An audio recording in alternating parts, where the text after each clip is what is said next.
नमस्कार दोस्तों, मेरा नाम आर्यवर्धन अवस्थी है। आज हम आपको लेकर चल रहे हैं उस भूमि पर जहां अतीत के कड़ों में इतिहास गूंजता है और वर्तमान में विकास की अनुगूंज सुनाई देती है। यह है महाराष्ट्र, एक ऐसा राज्य जो भारत के हृदय की धड़कन है। साहित्य से लेकर सिनेमा तक, संघर्ष से लेकर सत्ता तक और पर्वतों से लेकर बंदरगाहों तक, महाराष्ट्र की पहचान बहुआयामी है। महाराष्ट्र शब्द दो संस्कृत शब्दों से मिलकर बना है। महा अर्थात महान और राष्ट्र यानी राष्ट्र या भूमि। यह नाम सिर्फ एक भौगोलिक पहचान नहीं बल्कि एक सांस्कृतिक और ऐतिहासिक चेतना का प्रतीक है। यहाँ की मिट्टी ने संतों, योद्धाओं, विद्वानों और क्रांतिकारियों को जन्म दिया है। इतिहास की बात करें तो महाराष्ट्र का अतीत सातवाहन काल से आरंभ होता है, जिन्होंने दूसरी शताब्दी ईसा पूर्व में इस भूमि पर शासन किया। इसके बाद वाकाटक, चालुक्य, राष्ट्रकूट, यादव जैसे राजवंशों ने महाराष्ट्र की सांस्कृतिक नींव को और समृद्ध किया।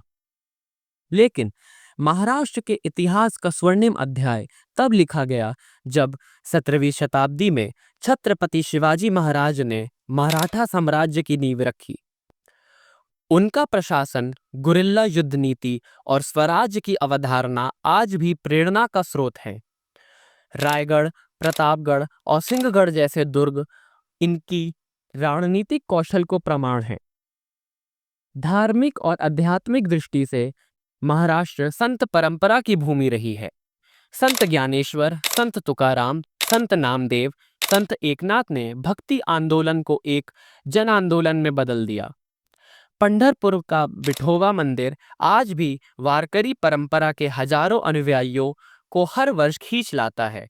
मुंबई का सिद्धिविनायक मंदिर, शिरडी के साईं बाबा मंदिर और छत्रपति संभाजी नगर का गणेश्वर ज्योतिर्लिंग, यह सब महाराष्ट्र की धार्मिक विविधता और गहराई को दर्शाते हैं। भूगोल की दृष्टि से महाराष्ट्र का क्षेत्रफल देश में तीसरे स्थान पर आता है। पश्चिम में फैले सह्याद्री पर्वत, कोंकण की समुद्री तटीय पट्टी, विदर्भ का पठारी क्षेत्र और मराठवाड़ा का ऐतिहासिक घाटियां, ये सभी मिलकर एक जैव विविध पर्यावरणीय रूप से समृद्ध परिदृश्य बनाते हैं। यहाँ बहने वाली नदियां गोदावरी, कृष्णा, भीमा और तापी कृषि और जनजीवन की आधारशिला हैं।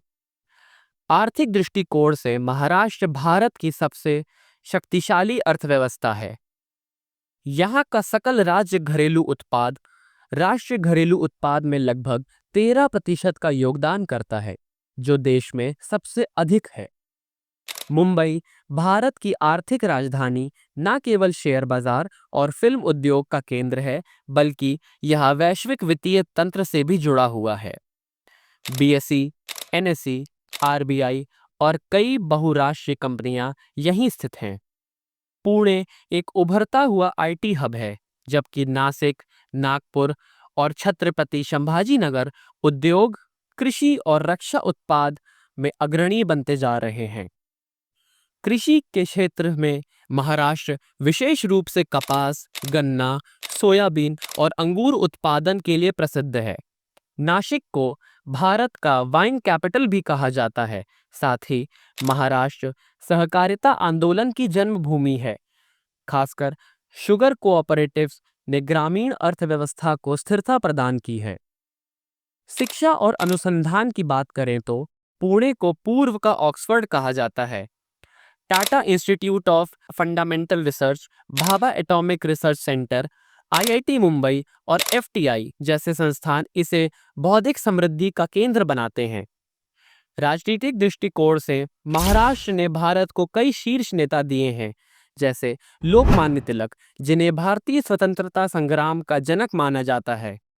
यहीं से स्वराज मेरा जन्मसिद्ध अधिकार है की गर्जना हुई थी।